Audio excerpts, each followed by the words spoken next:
mga idol, kasalukuyan ang ginaganap ngayon sa Chongqing, China ang Curry Camp 2025, ang kauna-unahang Curry Brand Basketball Camp sa Asia. Kung saan, isa sa mga pinaka-inaabangang Manila Stars dito ay si EJ Castillo, isang rising guard mula sa Emilio Aguinaldo College. Sa edad na 19 nga ay nagtagumpay siyang makasali sa nangungunang basketball event sa Asia ngayon. Naging tampok sa mga social media at news outlets ang kanyang paglahok.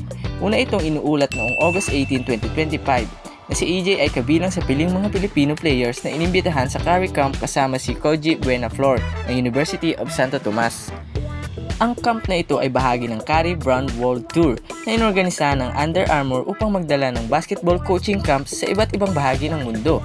Layunin nito na ibahagi ang corner shooting techniques at basketball culture ng isa sa pinakadakilang shooter sa NBA na si Steph Curry.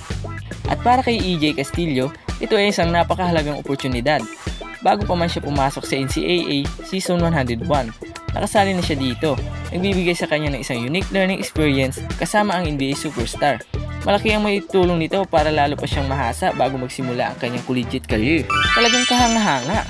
Mula sa pag-angat bilang isang high school standout na naging Mythical 5 sa NCAA Juniors at namumukod tangin sa scoring, si EJ ngayon ay may karanasang matatagpuan lamang sa mga pinakamahusay. Tiyak magiging malaking tulong ito sa kanyang pag-unlad bilang isang seedling sa kolehiyo.